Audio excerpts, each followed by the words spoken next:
जय ज्योती, जय Savitri. 11 April 2026 Mahatma Phule यांची 200वी जयंती शुभारंभ होत आहे. त्यानिमित्ताने महात्मा फुले यांनी त्या काळी अखंडद्वारे मोठे प्रबोधनात्मक कार्य केले. ते आजही उपयुक्त आहे.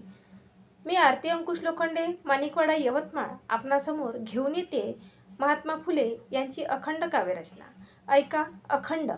कल्पनेचे देव कोरिले उदंड, कल्पनेचे देव कोरिले उदंड, रचिले पाखंड हितासाठी, रचिले पाखंड हितासाठी.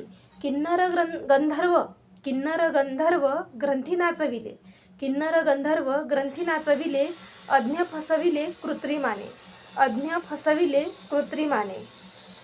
निर्लज्ज सोवळे त्यांचे अधिष्ठान, निर्लज्ज सोवळे त्यांचे अधिष्ठान, भोंदिती निदान शूद्राधिक, भोंदिती निदान शूद्राधिक. ब्राह्मणांनी नित्य होऊन निसंग, ब्राह्मणांनी नित्य होऊन निसंग, शूद्र केले नंग ज्योती म्हणे, शूद्र केले नंग ज्योती म्हणे.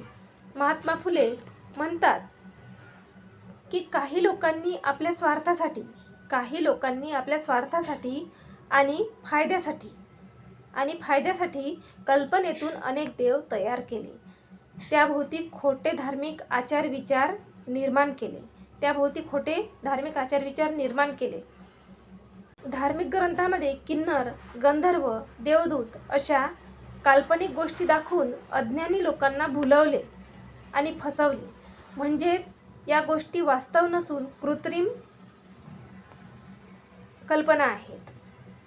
या कल्पित देवांच्या नावाखाली मोठमोठे सोहळे आणि विधी केले जातात, पण त्यामागे खरे ज्ञान नसून भोंदूपणा असतो.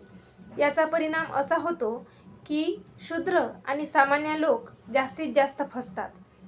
ब्राह्मणांनी शूद्रांना शिक्षा आणि ज्ञानापासून वंचित ठेवले आणि वंचित ठेवून त्यांना गरीब आणि अज्ञानी बनवले. हाच महात्मा फुले यांनी मुख्य संदेश यातून दिलेला आहे.